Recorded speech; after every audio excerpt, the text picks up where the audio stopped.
अस्सलाम वालेकुम दोस्तों, उम्मीद करता हूँ आप लोग खैरियत से होंगे। दोस्तों मैं हूँ इस वक्त 16 टाउन कराची एक्सप्रेस में और दोस्तों मेरी ट्रेन इस वक्त चल रही है हैदराबाद जंक्शन और कोटरी जंक्शन के दरमियान। दोस्तों ये जर्नी मैंने रोडी जंक्शन से लेकर कराची कैंट रेलवे स्टेशन तक का किया था और पाकिस्तान रेलवेज की AC स्टैंडर्ड क्लास में किया था। तो इस जर्नी का कंप्लीट ब्लॉग मैं ऑलरेडी बना चुका हूँ, जिसका लिंक आपको नीचे डिस्क्रिप्शन बॉक्स में मिल जाएगा, आप वहाँ से देख सकते हैं। तो दोस्तों इस वक्त आप देख सकते हैं कि हम लोग क्रॉस कर रहे हैं दरिया सिंध के ऊपर बने हुए कोटरी बैराज को और इसके बाद हम काफी शार्प टर्न्स लेते हुए पहुंचेंगे कोटरी जंक्शन रेलवे स्टेशन पर।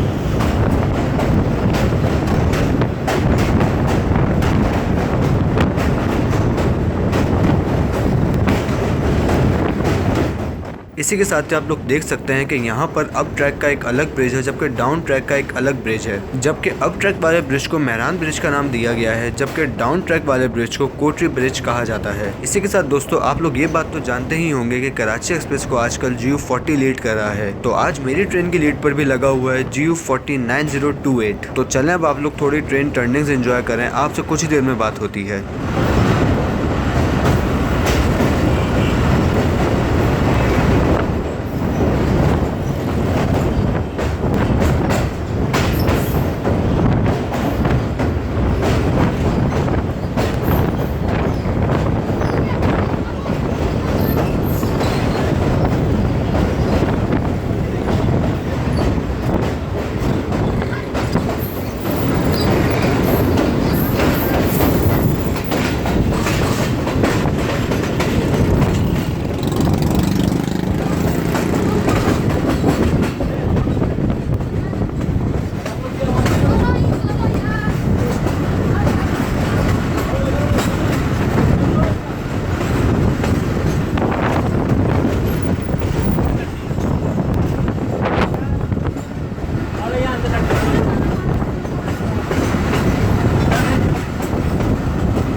दोस्तों कोटरी जंक्शन को जंक्शन कहने की वजह यह है कि यहाँ से ML2 का स्टार्ट होता है, यानी कि ML2 यहीं से शुरू होती है, जिस वजह से इसे जंक्शन का नाम दिया गया है। तो फिलहाल तो इस ML2 पर सिर्फ एक ही ट्रेन चल रही है, जो कि है मुंजो एक्सप्रेस, जो कि रोहड़ी तक जाती है। और इसके अलावा मजीद 2 ट्रेन, जिनमें एक आ जाती है हमारे पास कराची सिटी से लेकर कोटा तक जाने वाली बुलान मिल एक्सप्रेस और कराची सिटी से लेकर पेशावर तक जाने वाली खुशाल खान खटक एक्सप्रेस। ये दोनों ट्रेन भी ML2 पर ही चलती हैं, लेकिन लॉकडाउन के बाद से दोनों ट्रेन सस्पेंड हैं और इस वजह से ML2 का ट्रैक काफी वीरान है। तो हम सिर्फ यही उम्मीद कर सकते हैं कि इन दोनों ट्रेन को भी जल्द अज जल्द बहाल कर दिया जाए, ताकि ML2 पर आने वाले तमाम लोग भी पाकिस्तान रेलवेज की सर्विसेज का फायदा उठा सकें। इसी के साथ ही दोस्तों एक और बात मैं आप लोगों को बताता चलूँ कि जिस तरह आप लोगों ने देखा कि कोटरी जंक्शन पर ब्रिजेस अलग है, यानी कि अप का ब्रिज अलग है और डाउन का ब्रिज अलग है, इसी तरह यहाँ पर फ्रेट यार्ड्स भी अलग अलग हैं, यानी कि अप का फ्रेट यार्ड अलग है और डाउन का फ्रेट यार्ड अलग है। तो जब कोटरी जंक्शन पर रेल फैनिंग करेंगे तो इसकी डिटेल उस वक्त देखेंगे।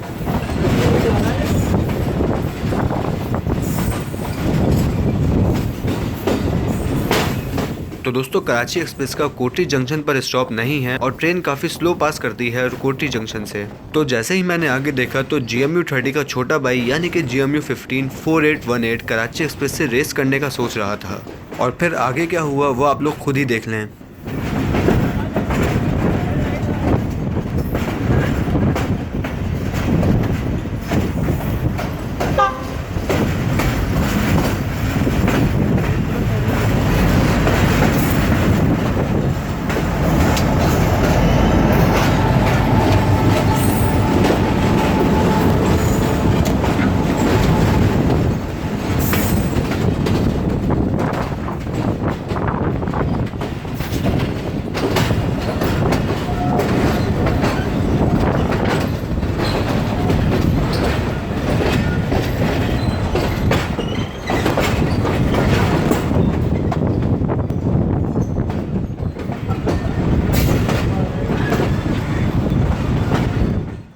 तो दोस्तों ये काफी अच्छा सीन होता है कि आपकी ट्रेन के साथ कोई दूसरी ट्रेन या कोई लोकोमोटिव बिल्कुल पैरेलल चलना शुरू कर दे। और पाकिस्तान में ऐसे सीन्स काफी कम देखने में आते हैं, तो इसीलिए काफी अच्छे भी लगते हैं। तो आप लोग इस वक्त देख सकते हैं कि जैसा कि मैंने आपको बताया था कि 16 डाउन कराची एक्सप्रेस का कोटी जंक्शन पर स्टॉप नहीं है और इस वक्त हमारी ट्रेन कोटी जंक्शन के प्लेटफॉर्म नंबर 3 से आहिस्ता आहिस्ता निकल रही है। तो उसी दौरान हमारी मुलाकात हुई एक GU409018 से, जो कि प्लेटफॉर्म नंबर 2 और प्लेटफॉर्म नंबर 3 के बीच में एक लाइन पर खड़ा हुआ था।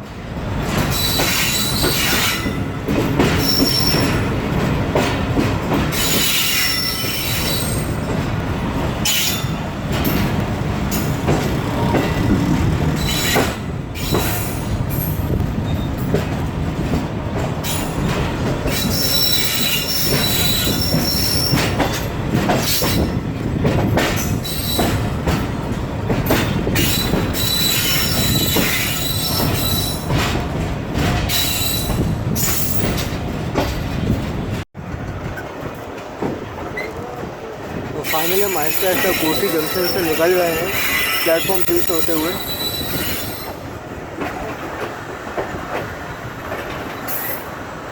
शायद नहीं निकले हैं, रुक गए हैं।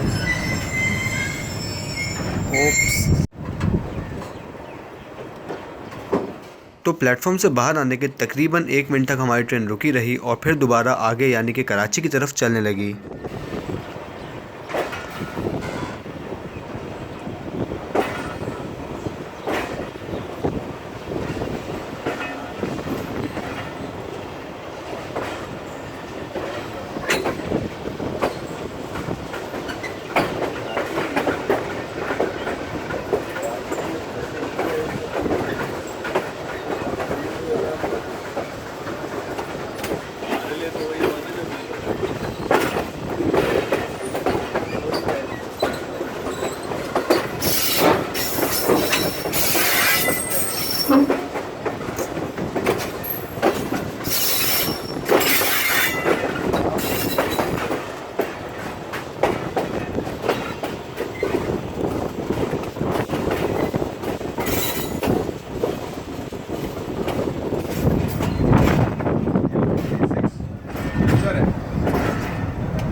तो कोठी जंक्शन से निकलने के बाद हमारी मुलाकात हुई एक फ्रेट ट्रेन से जिसकी लीड पर लगा हुआ था GU409031 जो कि कोठी जंक्शन पर पहुंच रही थी, तो इसीलिए काफ़ी स्लो आ रही थी। जबकि हमारी 16 नॉन कराची एक्सप्रेस कोठी जंक्शन से निकल चुकी थी, तो इसीलिए आहिस्ता आहिस्ता अपनी रफ्तार बढ़ा रही थी।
तो दोस्तों आज की इस वीडियो में बस इतना ही था। उम्मीद है कि आपको वीडियो पसंद आई होगी। अगर चैनल अब तक सब्सक्राइब नहीं किया है तो अभी सब्सक्राइब करें और बेल आइकन का बटन ज़रूर दबाएं। आपसे बात होगी इंशाल्लाह मेरी आने वाली नेक्स्ट वीडियोज़ में। तब तक के लिए अपना ख्याल रखिएगा। अल्लाह हाफिज़।